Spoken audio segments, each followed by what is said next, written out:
किधर जाऊं मैं, किधर जाऊं,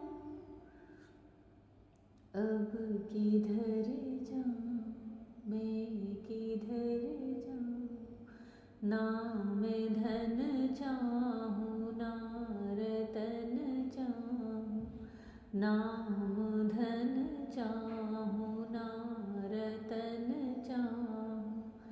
तेरे चरणों की धूल मिल जाए, श्याम चरणों की धूल मिल जाए, तो मैं तर जाऊं, हाँ मैं तर जाऊं। जय श्री कृष्णा मेरी सोल फैमिली। आध्यात्म आपके अपने चैनल पर मैं नंदा आप सबका बहुत बहुत स्वागत करती हूँ। श्रीमद् भागवत महापुराण का 6वां स्कंद चल रहा है और अजामिलोपाख्यान का प्रसंग चल रहा था। एक ब्राह्मण जो कि दासी के मोह में आकर के उसने अपना ब्राह्मणत्व नष्ट कर दिया था, वह एक पापी बन गया था। उस पापात्मा ने अंत समय में देह त्याग करते समय जब यमदूत उसके इस शरीर से प्राण को खींच रहे थे, तो मोहवश उसने अपने सबसे छोटे पुत्र नारायण को पुकारा, नारायण नारायण। अपने स्वामी की आवाज़ सुनकर, अपने स्वामी का नाम सुनकर के जो पार्षद वहाँ पर अदृश्य रूप से थे, उन्होंने देखा कि यह चाहे जैसा हो पर यह अभी हमारे भगवान का नाम ले रहा है। उनको बचाने के लिए वहाँ पहुँच जाते हैं। धर्मराज के सेवक जो यमदूत थे और श्रीहरि के जो पार्षद थे, उन दोनों में आपस में धर्म पर एक बहुत बड़ा संवाद छिड़ता है। यम के जो यमदूत थे, उन्होंने कभी पार्षद को नहीं देखा था। वह यही जानते थे कि पूरी सृष्टि के स्वामी हमारे धर्मराज ही हैं, हमारे यमराज ही हैं, उनसे भी बढ़कर कोई है क्या? क्योंकि जीवन और मृत्यु की जितनी भी कर्मों के पाप पुण्यों के जो फल दाता है, वह तो धर्मराज ही देते हैं, उन्हें नियुक्त किया गया है। तो उनके सेवक सिर्फ उन्हीं को भगवान, उन्हीं को अपना सब कुछ मानते थे।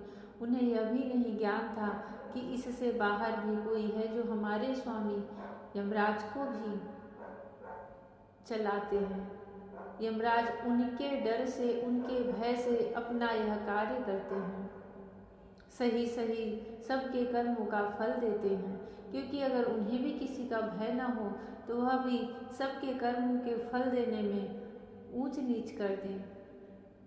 अब वह जो धर्मराज के सेवक थे, वह पार्षदों को नमस्कार करके वहाँ से वापस यमपुरी में, संयमनीपुरी में लौट जाते हैं। और वहाँ पर इधर अजामिल फिर से जीवित हो उठता है और अब उसे अपने सब कर्मों का प्रायश्चित करता है। उसे पश्चाताप होता है कि उसने जीवन भर अपना पाप कर्म करते करते व्यतीत कर दिया। मेरा कोई पूर्ण जन्म का ही प्रारब्ध था कि मेरे नेत्रों से मैंने भगवान की इतने सुंदर पार्षदों के दर्शन किए। हरिद्वार में जाकर उसने भगवान की आराधना की और फिर वही पार्षद आकर के उन्हें भगवान के निज धाम ले जाते हैं। इधर संयमनीपुरी में यमराज के जो सेवक थे, उन्होंने जो अपने आंखों से वह घटना देखी थी, वह सब जाकर के धर्मराज से कहते हैं। श्रीमद् भागवत महापुराण का 6वां स्कंद और 3रा अध्याय है। आप सब लोग इस प्रसंग को अवश्य पूरा सुने और श्रीमद् भागवत महापुराण को भी संपूर्ण करें। राजा परीक्षित ने पूछा, भगवान देवाधिदेव धर्मराज के वश में सारे जीव हैं और भगवान के पार्षदों ने उन्हीं की आज्ञा भंग कर दी तथा उनके दूतों को अपमानित कर दिया।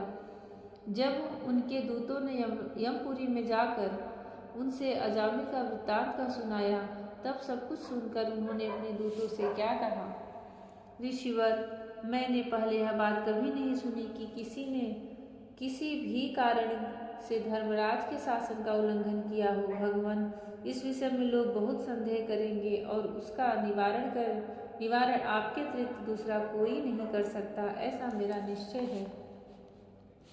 श्री सुखदेव जी ने कहा, परीक्षित, जब भगवान के पार्षदों ने यमदूतों का प्रयत्न विफल कर दिया, तब उन लोगों ने संयमनीपुरी के स्वामी एवं अपने शासक धर्म यमराज के पास जाकर निवेदन किया। यमदूतों ने कहा, प्रभु, संसार के जीव 3 प्रकार के कर्म करते हैं, पाप, पुण्य अथवा दोनों से मिश्रित। इन दोनों को उनके कर्मों का फल देने वाले शासक संसार में कितने हैं? यदि संसार में दंड देने वाले बहुत से शासक हो तो किसे सुख मिले और किसे दुख, इसकी व्यवस्था एक सी न हो सकेगी। संसार में कर्म करने वालों के अनेक होने के कारण यदि उसके शासक भी अनेक हों तो उन शासकों का शासक बना नाम मात्र का ही होगा, जैसे एक सम्राट के अधीन बहुत से नाम मात्र के सामंत होते हैं। इसलिए हम तो ऐसा समझते हैं कि अकेले आप ही समस्त प्राणियों और उनके स्वामियों के भी अधीश्वर हैं। आप ही मनुष्यों के पाप और पुण्य के निर्णायक, दंडदाता और शासक हैं। प्रभु, अब तक संसार में कहीं भी आपके द्वारा नियत किए हुए दंड की अवहेलना नहीं हुई थी, किंतु इस समय 4 अद्भुत सिद्धों ने आपकी आज्ञा का उल्लंघन कर दिया है। प्रभु, आपकी आज्ञा से हम लोग एक पापी को यातना गृह की ओर ले जा रहे थे, परंतु उन्होंने बलपूर्वक आपके फंदे काटकर उसे छुड़ा दिया। हम आपसे उनका रहस्य जानना चाहते हैं। यदि आप हमें सुनने का अधिकारी समझे तो कहें।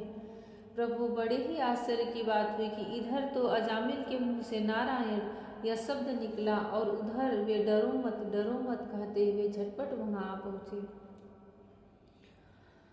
जय श्री कृष्ण। इसीलिए सब कहते हैं कि अंत समय में मनुष्य के मुख से भगवान का नाम निकलना बहुत ही कष्टदायक होता है। बड़े ही पुण्य प्रताप रहते हैं, उनके पिछले जन्म के भी कर्म रहते हैं, बड़े भाग्यशाली होते हैं जो अंत समय में अपने मुख से, अपने जिह्वा से राम, कृष्ण, नारायण, गोविंद, भगवान के किसी भी नाम का उच्चारण कर लें।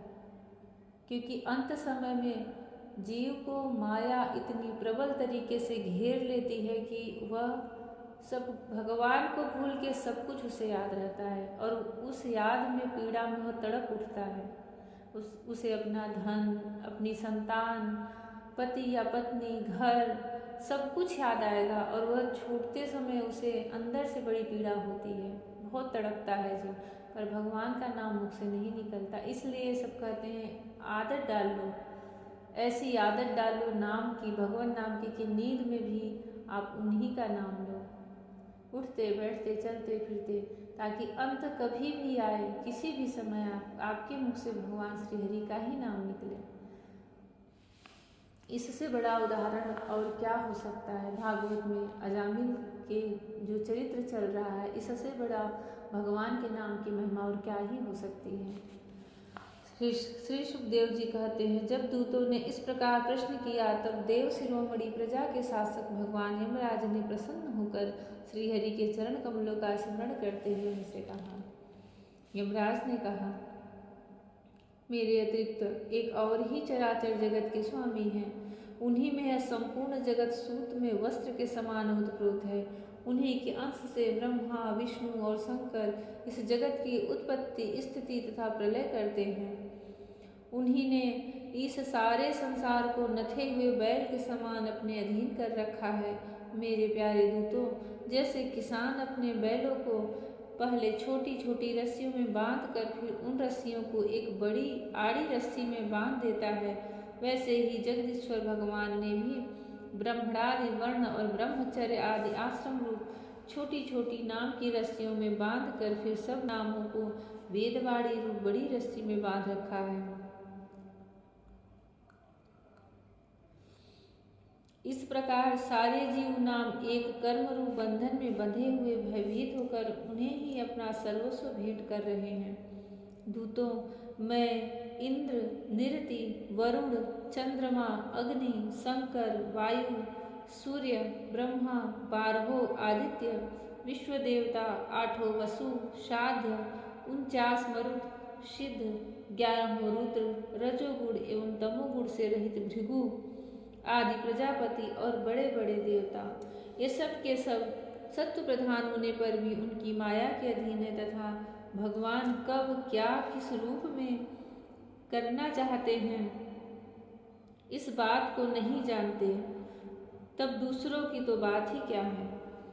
दूतों, जिस प्रकार घटपट आदि रूपवान पदार्थ अपने प्रकाशक नेत्र को नहीं देख सकते, वैसे ही अंतःकरण में अपने साक्षी रूप से स्थित परमात्मा को कोई भी प्राणी इंद्रिय, मन, प्राण, हृदय या वाणी आदि किसी भी साधना के द्वारा नहीं जान सकता। वे प्रभु सबके स्वामी और स्वयं परम स्वतंत्र हैं। उन्हीं मायापति पुरुषोत्तम के दूत उन्हीं के समान परम मनोहर रूप, गुण और स्वभाव से संपन्न होकर इस लोक में प्रायः विचरण किया करते हैं। विष्णु भगवान के सुर पूजित एवं परम अलौकिक पार्षदों का दर्शन बड़ा दुर्लभ है। वे भगवान के भक्तजनों को उनके शत्रुओं से, मुझसे और अग्नि आदि सब विपत्तियों से सर्वथा सुरक्षित रखते हैं। जय श्री कृष्णा। अपने कर्म ऐसे करो, भगवान का नाम ऐसे लो, भगवत भक्ति ऐसे करो कि इस ब्रह्मांड में अदृश्य रूप से जो भगवान श्रीहरि के पार्षद विचरण किया करते हैं, उनका आपको कभी न कभी दर्शन अवश्य प्राप्त हो जाए, क्योंकि उनका दर्शन प्राप्त होना बहुत ही दुर्लभ है। भगवान से प्रार्थना करो कि कभी किसी ब्रह्म मुहूर्त में, कभी किसी साधना में आपके पार्षदों का, आपके भक्तों का हमें दर्शन प्राप्त हो। जय श्री कृष्णा। राधे राधे। जय श्री कृष्णा। हरि ओम।